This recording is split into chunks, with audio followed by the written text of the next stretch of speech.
INTRO, since the pandemic started, the money supply within the US has risen by $6.3 trillion. This is equivalent to a monthly increase of $233 billion, a daily increase of $7.7 billion, and an hourly increase of $324 million. Clearly, the money printing and quantitative easing has gotten way out of hand over the past 2 years, and now, we're facing the disastrous consequences of these economic policies. Last month, we saw an inflation reading of 8.6%, which is the highest reading in 40 years. Meanwhile, average gas prices across the US have rocketed to $4.50, and I don't think we even need to discuss housing. To make things worse, it seems like it's going to take several months, if not a few years, for inflation to cool down. But, even if inflation were to go to zero tomorrow, all of the price hikes that we've already seen are here to stay. For prices to actually go down, we would need deflation or some radical change within supply and demand. So, chances are, prices will likely just continue to go up. But, why did the Fed even allow for this? Many just assume that the Fed is filled with a bunch of idiots who don't know what they're doing, but I don't think this is completely true. The Fed has the best economists in the world on their side, so it's very likely that the Fed did consider this outcome. They simply decided that the potential consequences were worth the risk. But, why do we even have the Fed in the first place, and why do they print money? It seems like things were way better before the Fed was even a thing. In fact, between 1776 and 1902, there was literally no inflation. But, ever since the Fed was created in 1913, the US dollar has only gone down in value. In fact, the US dollar has lost 98% of its purchasing power since the Fed was created, and that was as of 2010. The number is probably over 99% today. Clearly, this is no coincidence, so why don't we just close down the Fed and stop printing money? National banks. Well, to really understand why the Fed is even a thing, we have to take a look back at history and see how things were before the Fed. The Fed is actually not the first time that the US has experimented with the idea of a national bank. In fact, the US has played with national banking since the late 1700s. At the time, the national government was extremely weak politically and economically. The vast majority of power was given to state governments so that they could better tend to local needs. While this might sound great at first glance, this made the national government useless. They weren't able to achieve national goals such as paying off war debt, stabilizing the currency, and rebooting the economy.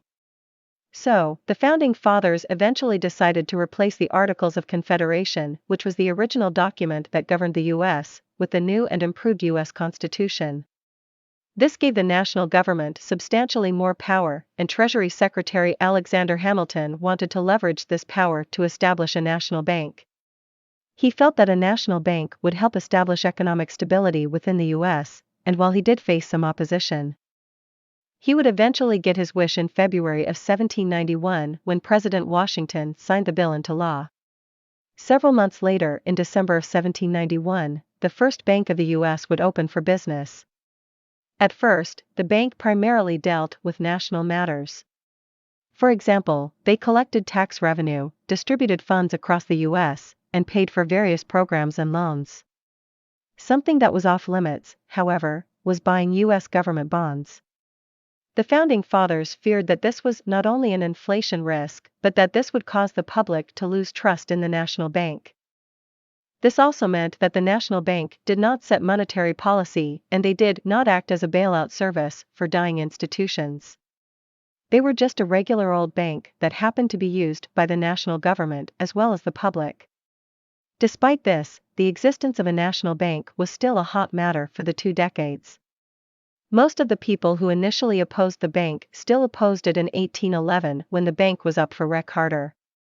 And given that the Federalist Party had lost the White House, the bank would eventually be shut down in 1811. Just 1 year after this, however, the War of 1812 would begin, which once again introduced economic instability. This gave supporters of the bank the perfect opportunity to win over public support and establish yet another national bank called the Second National Bank of the US.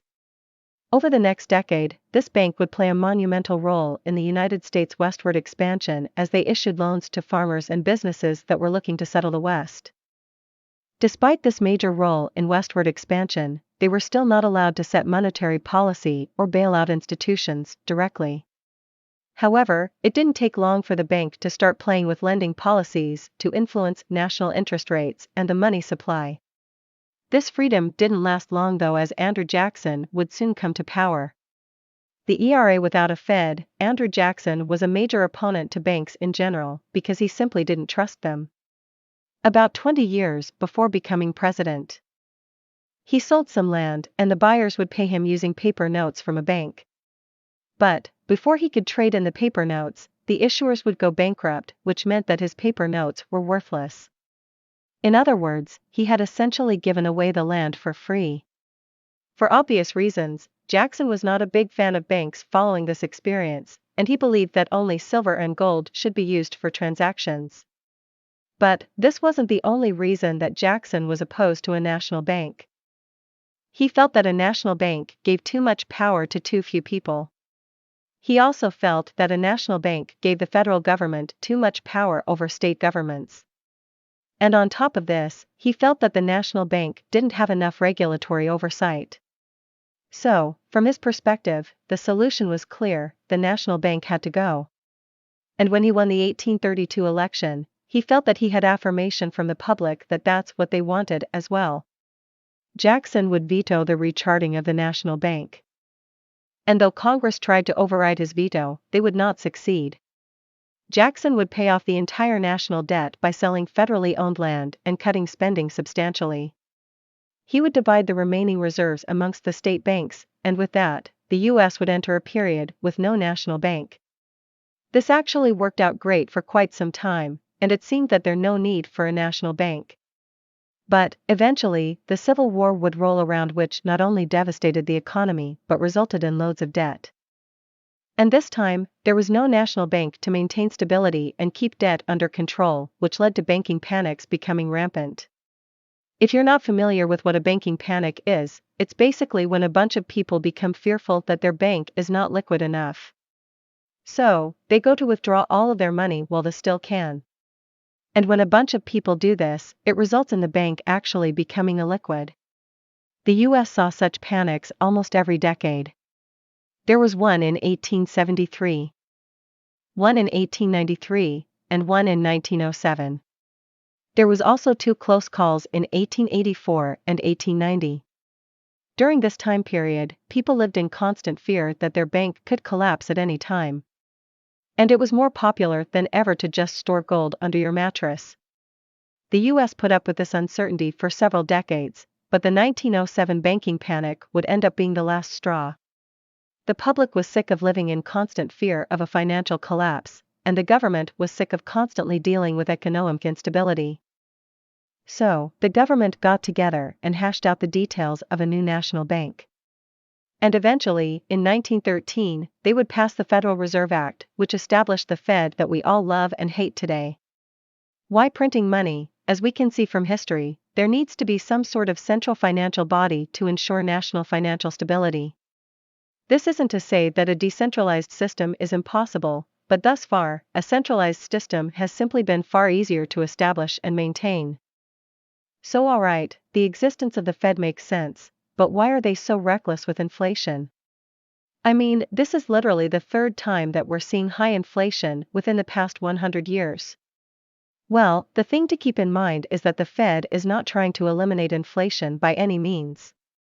In fact, they want inflation.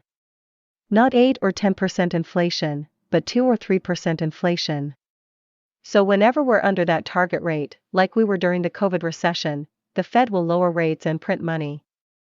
And whenever we're above that target rate like we are right now, the Fed will increase rates and engage in monetary tightening.